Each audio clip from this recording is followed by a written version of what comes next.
नमस्ते फ्रेंड्स, ओम नमः शिवाय। भारत माता की जय, महात्मा गांधी की जय। हाँ फ्रेंड्स, ये स्लोगन से मैं आज अपने एपिसोड को मैं शुरू कर रही हूँ। महात्मा गांधी की जय मैंने इसलिए कहा क्योंकि because Mahatma Gandhi is the father of our nation और आज हम महात्मा गांधी की ही बात करेंगे क्योंकि ये पूरा वीडियो टोटल समर्पित है महात्मा गांधी को, जिन्होंने हमारे देश को आज़ादी दिलवाई और अपनी पीठ पीछे मरने के बाद भी वो छोड़कर गए हमारे लिए गांधी विचारधारा, एक ऐसी विचारधारा जो पूरे विश्व के लिए यूनिक थी, जिसके पास हर प्रॉब्लम का सॉल्यूशन था, हर युद्ध का वो विराम था। गांधी विचारधारा, हाँ, उन्होंने जो सिखाया हमें, सत्य अहिंसा का पाठ पढ़ाया, टॉलरेंस, मॉडेस्टी, एक इंसान के अंदर क्या गुण होने चाहिए जिससे कि ये सारे विश्व को शांति मिल सकती है, इंसान के अंदर भी पीस आएगा और वो दूसरों को भी पीस देगा। यस फ्रेंड्स, मैं महात्मा गांधी की बात कर रही हूँ, जिनके अंदर ये सारे गुण थे, जिन्होंने ये सिखाया कि आंख के बदले आंख तो पूरे विश्व को अंधा कर देगी। An eye for an eye will make the whole world blind. अगर जिन्होंने जब प्रथम विश्व युद्ध हुआ, उसके बाद द्वितीय विश्व युद्ध हुआ, सेकेंड वर्ल्ड वॉर हुआ और पूरा विश्व क्या कर रहा था, तो बस एक दूसरे के लिए बदले की भावना थी, देश देश से लड़ रहा था, एक दूसरे को हराना चाहते थे, एक दूसरे से बदला लेना चाहते थे। उस वक्त एक ऐसा इंसान, एक ऐसी चिंगारी हमारे भारत में फैली, एक ऐसे इंसान ने जन्म लिया जिसने विश्व को शांति का पाठ सिखाया, जो शांति दूत बनकर उभरा। यस फ्रेंड्स, महात्मा गांधी, जो कि पर्सनली फ्रेंड्स मैं बताऊं, बचपन से ही मैं महात्मा गांधी को बहुत लाइक करती हूँ और उन्होंने जो कुछ भी सिखाया मैं अपनी लाइफ में फॉलो करने की कोशिश करती हूँ। जब भी मैं किसी ऐसे प्रॉब्लम में, सिचुएशन में पड़ती हूँ, मुझे समझ नहीं आता कि क्या करना चाहिए, क्या नहीं करना चाहिए, क्या सही रहेगा, तब मैं ये सोचती हूँ कि अगर इस सिचुएशन में महात्मा गांधी मेरी जगह होते तो वो क्या सोचते और वो क्या करते। तो फ्रेंड्स, मैं वही करती हूँ और मुझे अपने सवालों का जवाब नहीं मिलता है। फ्रेंड्स, तो हम स्टार्ट करते हैं। गांधी जी का सबसे पहले मैं परिचय दे दूं तो गांधी जी का जन्म गुजरात के पोरबंदर शहर में 2 अक्टूबर 1869 में हुआ था। उनके पिता का नाम था करमचंद गांधी और उनकी माता का नाम था पुतलीबाई। वो बचपन से ही पढ़ने में एक अच्छे स्टूडेंट थे, उन्होंने अपनी पढ़ाई अच्छे से की, मेधावी छात्र थे और जब वे बड़े हो गए तब उनकी शादी कस्तूरबा गांधी से करा दी गई। शादी के बाद भी वो जब और बड़े हुए तब बैरिस्टर की डिग्री लेने के लिए उन्हें लंदन भेजा गया। वहाँ जाकर उन्होंने वकालत की पढ़ाई की। फिर जब उनकी वकालत की पढ़ाई कंप्लीट हो गई तब वो साउथ अफ्रीका गए अपने प्रैक्टिस के लिए, अपने वकालत की प्रैक्टिस के लिए। और वहाँ जाकर उन्होंने पाया कि वहाँ जो भी इंडियंस रहते थे साउथ अफ्रीका में, तो उन पर, और जो साउथ अफ्रीकन जो वहाँ के लोकल थे लोग, उन पर ब्रिटिश के द्वारा बहुत ये अत्याचार किया जाता था, टॉर्चर किया जाता था, क्योंकि ब्रिटिश कॉलोनीज वहाँ बसी हुई थी और वो लोग रूल करते थे वहाँ के लोकल पीपल पर। तो उन्हें जस्ट लाइक वो चींटी की तरह समझते थे और ना उनकी इज्जत करते थे, ना उनके बारे में सोचते थे, कुछ भी नहीं, बस वो अपना राज चलाते थे। फ्रेंड्स, एक बार तो ऐसा हुआ कि ट्रेन में गांधी जी सफ़र कर रहे थे। तो गांधी जी एक भरे पूरे संपन्न परिवार के वो एक लड़के थे, उनके पास पैसों की कोई कमी नहीं थी, तभी तो लंदन गए थे पढ़ने के लिए। और तो ट्रेन में वो एक मतलब कि रिच लोगों का जो कंपार्टमेंट होता है वो वहाँ बैठे हुए थे। तो 2 गोरे लोग अचानक से आए उस कंपार्टमेंट में, और जब उन्होंने गांधी जी को एक रिच कंपार्टमेंट में एक बैठे हुए देखा, एक वीआईपी कंपार्टमेंट में, तो उन्हें बहुत बुरा लगा। उन्हें मतलब जलन ईर्ष्या हुई कि ये इंडियन, ये सांवले रंग का इंसान, ये इंडियन एक रिच कंपार्टमेंट में कैसे बैठ सकता है। और ट्रेन, अगला स्टेशन आते ही, ट्रेन रुकते ही उन्होंने गांधी जी को ट्रेन से फेंक दिया। गांधी जी उस वक्त चुप थे क्योंकि वो मजबूर थे, क्योंकि उन्हें अपना प्रैक्टिस उन्हें पूरा करना था साउथ अफ्रीका में, इसलिए वो चुप थे। उन्होंने कुछ भी जवाब नहीं दिया, लेकिन उन्होंने मन में ठान लिया था कि इन अंग्रेजों को वो साउथ अफ्रीका से भगाकर ही रहेंगे, और इसका बदला वो बाद में लेंगे। और जो भी हुआ, उन्हें पता था कि जो भी हुआ वो उनके साथ वो गलत था। तो फ्रेंड्स देखिए, चुप रहना किसी भी नज़रिए से कमज़ोर बनना नहीं होता है। हम सोचते हैं ना कि अगर सामने वाला गाली दे रहा है, अगर वो 2 गाली दिया तो हम 4 गाली देंगे, लेकिन फ्रेंड्स अगर हम कुछ देर के लिए चुप हो जाए ना, तो मैटर को शायद वहीं शांत किया जा सकता है। और फ्रेंड्स गाली देने से, आप किसी भी धर्म में चले जाए, जो गाली देता है ना, वो गाली उसी पे पड़ती है। सामने वाले पे गाली का कोई असर नहीं होता है, बल्कि वो जो देता है ना, उसकी जुबान खुद गलती होती है। तब महात्मा गांधी को पहली बार अंग्रेजों से नफरत हुई थी, और उन्हें बुरा लगा था कि मुझ अकेले को उन्होंने तुच्छ समझा, और इसके लिए उन्होंने बदला लेने की बाद में सोची कि न्याय एक बहुत बड़ा चीज़ है। न्याय शब्द एक छोटा शब्द है, लेकिन इसका अर्थ बहुत बड़ा है। तब गांधी जी ने सोचा कि अंग्रेजों को साउथ अफ्रीका से निकाल बाहर फेंकना है, और अपनी प्रैक्टिस वहां कंप्लीट करने के बाद उन्होंने आंदोलन चलाया साउथ अफ्रीका में कि अंग्रेजों को साउथ अफ्रीका छोड़कर चले जाना चाहिए। हाँ, गांधी जी का एक खासियत बहुत था कि क्या वो कभी भी हिंसा को अपना हथियार नहीं बनाते थे कि हिंसा के बदले हिंसा करके किसी को हराना है। नहीं, उन्होंने जन आंदोलन किया, सत्याग्रह किए, डांडी मार्च किया, और अपने साथ जन समूह को लिया। दोस्तों, एक टीचर का यही फर्ज होता है। टीचर का फर्ज क्या होता है? अपने आप को टैलेंटेड साबित करना। ये टीचर का फर्ज नहीं होता है, बल्कि अपने सारे स्टूडेंट्स को टैलेंटेड दिखाना, प्रूव करना कि मेरे सारे स्टूडेंट्स टैलेंटेड है। ये टीचर का फर्ज होता है, और ये गांधी जी ने निभाया। उन्होंने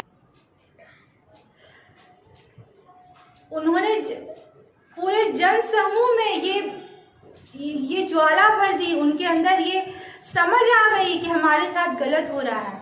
जो समाज के जो कमज़ोर वर्ग होते हैं ना, जो तुच्छ वर्ग होते हैं, जैसे कि ST SC OBC क्लासेस जो होती है, वो इतने निम्न बन जाते हैं, इतने तुच्छ बन जाते हैं ना कि उनके साथ कुछ गलत होता है तो कभी भी उसके खिलाफ आवाज़ नहीं उठाते हैं। तो इसे गांधी जी ने ये आंदोलन के द्वारा आवाज़ उठाया और जनसमूह को अपने साथ लिया कि सभी लोग, जो तुच्छ लोग थे, वो भी आवाज उठाने लगे, वो भी अपने फीलिंग्स को बयां करने लगे कि हमारे साथ गलत हो रहा है और हमें न्याय चाहिए।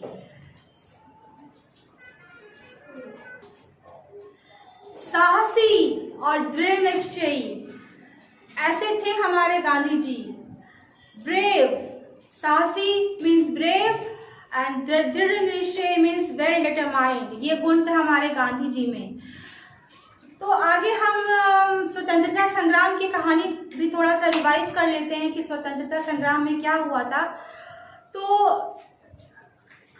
खिलाफत 1919 से 1924 के बीच में खिलाफत, देश के मुसलमानों ने खिलाफत मूवमेंट स्टार्ट किया था, और तब गांधी जी को उन मुसलमानों का बहुत सपोर्ट मिल रहा था और पूरे मुसलमानों को गांधी जी ने एकजुट किया था।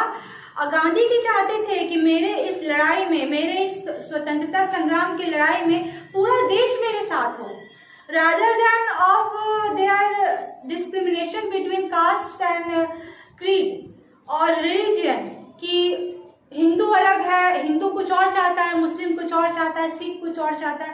नहीं, ऐसे नहीं। गांधी जी चाहते थे पूरे देश को एकजुट करके, अगर उन्हें पता था कि अगर हम टुकड़ों टुकड़ों में बढ़ जाएंगे तो कभी भी हम अंग्रेजों का कुछ बिगाड़ नहीं सकते हैं, लेकिन हम एकजुट होकर के, सारे धर्म के लोग जब एकजुट होकर लड़ेंगे तो अंग्रेजों को हम उखाड़ के फेंक सकते हैं भारत से। और गांधी जी का यही सपना था और इस सपने के लिए उन्होंने कई कुर्बानियां दी। उन्होंने ऐसे ऐसे समझौते भी किए जिसके लिए गांधी जी को बाद में गलत ठहराया गया, उन पर गलत आरोप लगाए गए। उनके बारे में आज भी लोग बहुत गलत बोलते हैं, लेकिन दोस्तों ये बहुत गलत बात है। इंसान की जिंदगी में कभी कभी ऐसे मौके आते हैं जब उसके सामने दो राह होता है और उस दो राह के बीच, बिटवीन द टू पाथ्स, चुनना पड़ता है कि हम कौन से राह में चले। तो जिसकी प्रायोरिटी ज्यादा होती है हम उस राह पे चलते हैं और एक राह को हम पीछे छोड़ देते हैं। तो फ्रेंड्स, ऐसे इंसान को कभी गलत नहीं समझना चाहिए, ये तो उनकी समझदारी थी। जब भगत सिंह को फांसी दी गई तब गांधी जी पर आरोप लगा कि गांधी जी भगत सिंह की फांसी को रोक सकते थे, लेकिन क्या आप मुझे बताइए कि भगत सिंह को अगर फांसी नहीं होती तो क्या भारत के जनता में आक्रोश फैलता? क्या अंग्रेजों के खिलाफ चिंगारी भड़कती? ऐसा फिर कभी नहीं होता। बस मामला, जितने भी स्वतंत्रता सेनानी जो भी कर रहे थे कोशिश, उनकी कोशिश कभी सफल नहीं होती। और ये बात गांधी जी पहले ही समझ चुके थे, इसलिए उन्होंने भगत सिंह की फांसी रोकने के लिए, हाँ, उन्होंने थोड़ी कोशिश की थी, लेकिन भगत सिंह ने हिंसा का मतलब उन्होंने हाथ थामा था। गांधी जी ने पहले कह दिया था कि मैं, जो लोग हिंसा करेंगे, हिंसा को अपना हथियार बनाएंगे, मैं उन लोगों के लिए शायद कुछ नहीं कर पाऊंगा, क्योंकि गांधी जी हमारे अहिंसा के पुजारी थे।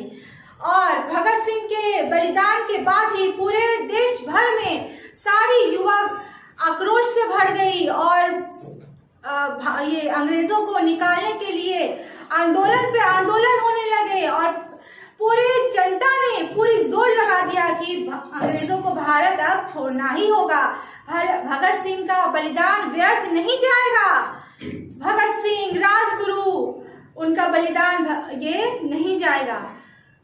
आइए फ्रेंड्स, मैं कुछ भगत सिंह की झांकी आपको दिखा देती हूँ और हम उस महात्मा को, स्वतंत्रता सेनानी को याद करते हैं और उन्हें प्रणाम करते हैं। उनके बलिदान के लिए उन्हें हम ये याद करते हैं। इनकलाब जिंदाबाद, इनकलाब जिंदाबाद। 1920 में नॉन कॉपरेशन मूवमेंट स्टार्ट किया गया गांधी जी के द्वारा और इसका नाम था हिंदी में असहयोग आंदोलन। इस मूवमेंट में क्या हुआ था कि गांधी जी ने सबसे रिक्वेस्ट किया कि हम लोग अब ब्रिटिश मटेरियल्स का यूज करना बंद कर देंगे पूरी तरह से। ना कोई ब्रिटिश सर्वेंट बनेगा, ना कोई ब्रिटिश के कपड़े पहनेगा। पूरे देश भर में बॉयकॉट होने लगा ब्रिटिश क्लोथ्स का। ना कोई धोबी ब्रिटिश क्लोथ्स, उनके दिए हुए क्लोथ्स को धोता था और ब्रिटिश लोग धोबी के पास जाते थे अपने कपड़े धुलवाने, तो धोबी उल्टे उनके कपड़े जला देता था। ब्रिटिश स्कूल्स का बॉयकॉट हुआ, कॉलेजेस का बॉयकॉट हुआ, ऑफिसेस का बॉयकॉट हुआ। कोई भी कर्मचारी, भारतीय कर्मचारी किसी भी ऑफिस में काम करने नहीं जाता था। स्टूडेंट्स ने ब्रिटिश स्कूल्स में पढ़ना छोड़ दिया, कॉलेजेस में पढ़ना छोड़ दिया। ये वही वक्त था जब देश भर में self dependent, self reliance universities खोले गए। बहुत सारे खुद इंडियन स्कूल्स खोले गए, विद्यापीठ खुले। गुजरात में, बंगाल में, महाराष्ट्र में, हर जगह इंडियन विद्यापीठ, इंडियन यूनिवर्सिटीज खुली और सभी लोगों ने गांधी जी के इस आंदोलन का, असहयोग आंदोलन का पूरी तरह से ये साथ दिया, रिस्पेक्ट किया, फॉलो किया उनके इस आंदोलन को। गांधी जी ने खुद कहा कि अगर खादी कपड़ा महंगा है, खादी कपड़ा को प्रमोट किया जा रहा था, चरखा चलाने को प्रमोट किया जा रहा था। गांधी जी ने कहा खुद चरखा चलाओ और खुद अपना कपड़ा बनाओ। और क्योंकि खादी कपड़े आज भी महंगे हैं और उस समय भी महंगे थे, तो ये सबके बस की बात नहीं थी। सभी लोग अफोर्ड नहीं कर पाते थे खादी कपड़े। तो गांधी जी ने कहा कि मैं पूरी जिंदगी आधी धोती पहनकर मैं गुजार दूंगा। गांधी जी उस दिन से नन कॉपरेशन मूवमेंट के स्टार्ट होने के बाद से ही वो आधी धोती ही पहनते थे और ऊपर वो हमेशा नग्न नहीं रहते थे। बस उन्होंने पूरी जिंदगी धोती पहनकर गुजार दी कि अगर खादी कपड़े महंगे हैं तो इसका इस्तेमाल कम करो, लेकिन ब्रिटिश मटेरियल्स का, ब्रिटिश क्लोथ्स का, ब्रिटिश खिलौनों का, फूड आइटम्स का पूरी तरह से बहिष्कार करो, बॉयकॉट करो इंडिया से। तो ये रहा हमारा नन कॉपरेशन मूवमेंट। उसके बाद क्या हुआ, 12 मार्च 1930 को एक नया मूवमेंट स्टार्ट हुआ जिसे हम सॉल्ट मार्च या डांडी मार्च के नाम से जानते हैं। और it was a Satyagraha against the rules of salt. अंग्रेजों ने नमक के दाम बढ़ा दिए। अब बताइए फ्रेंड्स कि हर खाने में, मोस्ट ऑफ द खाने में नमक होता है। नमक के बिना कोई पकवान नहीं बनता है, कोई ये रेसिपी नहीं बनती है। और नमक को इतना महंगा कर दिया गया, 24% टैक्स लगा दिया गया नमक पर। अब आम आदमी के, गरीब आदमी के पहुंच से नमक बहुत दूर था। तब गांधी जी ने सत्याग्रह आंदोलन शुरू किया, डांडी मार्च शुरू किया। वो अहमदाबाद से उन्होंने ये शुरू किया, अहमदाबाद से, और ये गुजरात के गांधी आश्रम तक गए। काफी दूर चलकर वो गए पैदल ही, और उन्होंने अपना डांडी मार्च पूरा किया। जब डांडी मार्च जब स्टार्ट हुआ था तो बस 79 लोग उस आंदोलन में थे, लेकिन जैसे जैसे वो आगे बढ़ते गए उनकी जनसंख्या और बढ़ती गई। अंग्रेजों ने लाठी बरसाई, बहुत मारा, बहुत पीटा, गांधी जी को भी बहुत मारा, लेकिन किसी ने हार नहीं मानी और कुछ लोग तो मर भी गए पिटाई खाकर। लेकिन उनकी जनसंख्या और बढ़ती गई। लास्ट में अंग्रेजों को ये हार मानना पड़ा। वो मारते मारते थक गए, लेकिन ये पीटते, मार खाते खाते नहीं थक रहे थे, क्योंकि इनके अंदर जुनून था, आजादी पाने का जुनून, सत्य का जुनून, अहिंसा का जुनून। और ये जुनून किसने पैदा किया था? हमारे गांधी जी ने, महात्मा गांधी ने। महात्मा गांधी जब समुद्र के पास गए थे, गुजरात में जब समुद्र के पास गए, उन्होंने एक चुटकी नमक ऐसे अपने हाथ में उठा करके कसम खाई थी कि इन अंग्रेजों को मैं एक दिन, इन अंग्रेजों को मैं भारत से बाहर निकाल फेंकूंगा, और मैं कसम खाता हूँ। अपनी कसम को गांधी जी ने पूरा किया। उसके बाद समय आया 1942 का। जब 1942 का समय आया, उससे पहले सिविल डिसओबीडियंस मूवमेंट शुरू हुआ, जिसमें कि लोगों ने हिंसा का साथ लिया था और 80,000 लोगों को जेल भेज दिया गया था। तो इसका गांधी जी ने विरोध किया था, और अंत में तंग आकर गांधी जी बात बात पर अंग्रेजों से बात करते रहते थे उनसे कि आप लोग कैसे भारत छोड़कर जाओगे, हमें कैसे आज़ाद करोगे। वो अहिंसा के पुजारी थे, इसलिए बातों से अपनी बात मनवाना चाहते थे, लेकिन अंग्रेज कहाँ हमें छोड़कर भी जाना चाहते थे। तो 1942 में एक नया मूवमेंट स्टार्ट हुआ, और उस मूवमेंट का स्टार्ट ये था, उस मूवमेंट का नाम था quit India movement. Quit India movement means अंग्रेजों भारत छोड़ो। अब कोई समझौता नहीं, कोई बात नहीं, कोई विचार नहीं, न तेरी बात न मेरी बात, अब एक ही बात, क्विट इंडिया मूवमेंट, अंग्रेजों भारत छोड़ो। अब हम तेरी कोई बात नहीं मानेंगे, अब हर हाल में तुम्हें जाना होगा तो बस जाना ही होगा। अंग्रेजों को सारे लोग, भारत के सारे लोग सड़क पर निकल आए थे, पूरी आंदोलन रोड पे थी, पुरुष तो पुरुष, बच्चे तो बच्चे, महिलाएं भी सड़क पर आ गई। गांधी जी का सबने साथ दिया उस सत्याग्रह में, और सभी लोग चाहते थे कि अब बस अंग्रेजों को तो अब निकालना है तो निकालना है।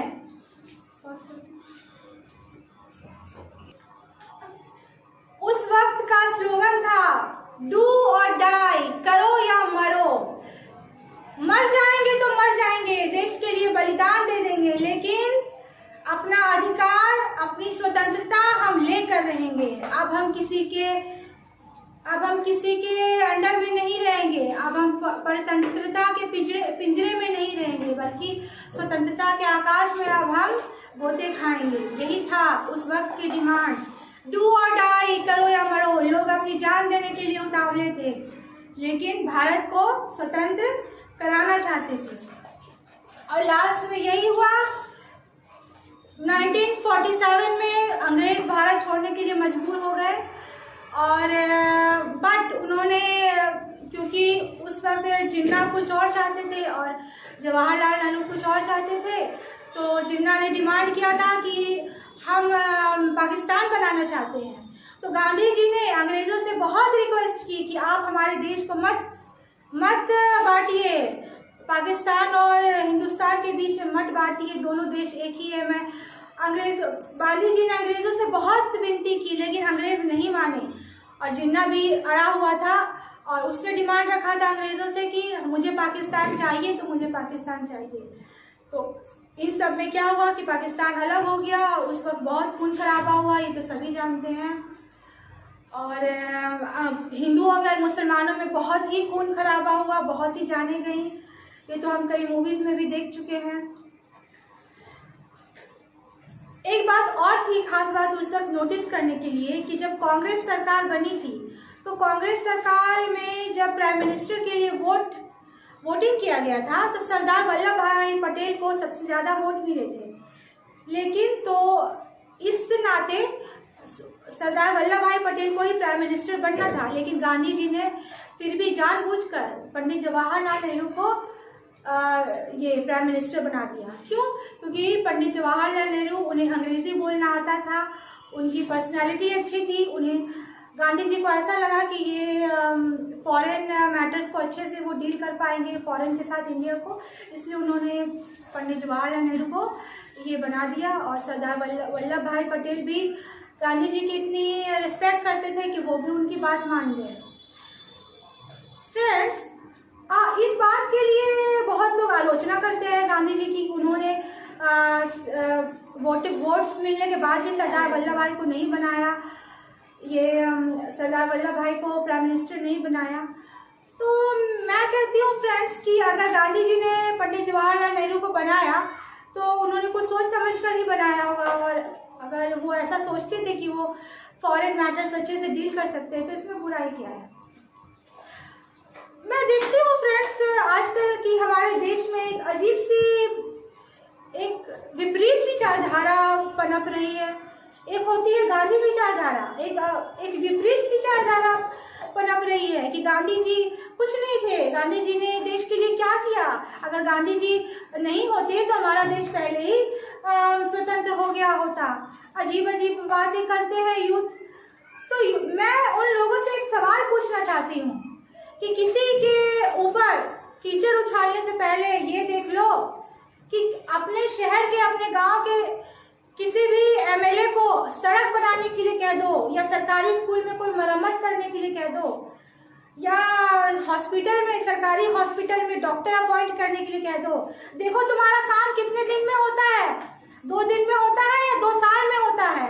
और गांधी जी ने तो देश के लिए इतना कुछ किया, फिर तुम कैसे कहते हो यार कि वो महात्मा नहीं था, उसने हमारे देश के लिए क्या किया। किसी की अच्छाई को, उसका मजाक मत बनाओ।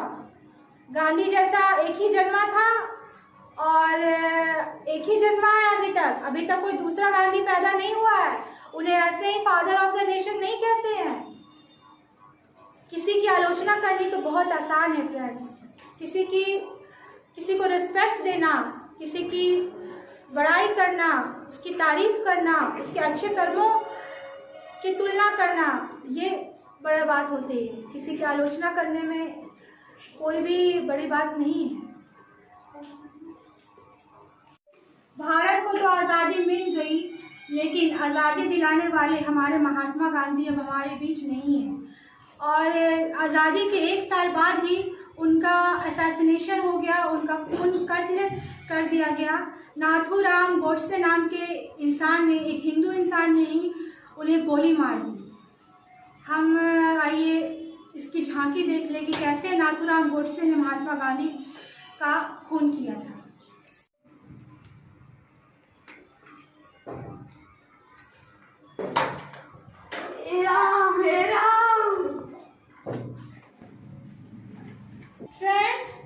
गांधी जी हमें 3 बंदर देकर गए हैं। क्या आप लोगों को पता है?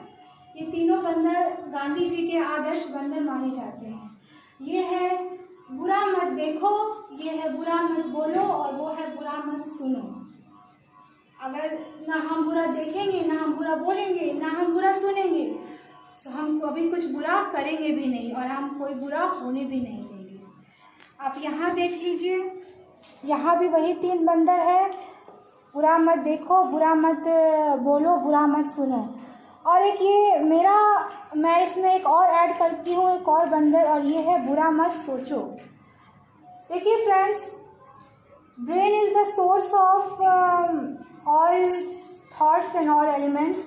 तो अगर हमारे दिमाग में कोई बुरा विचार आएगा ही नहीं, तो मेरा मानना है अगर दिमाग में बुरा विचार नहीं आएगा तो ना हम बुरा देखेंगे, ना बुरा बोलेंगे, और ना ही बुरा सुनेंगे।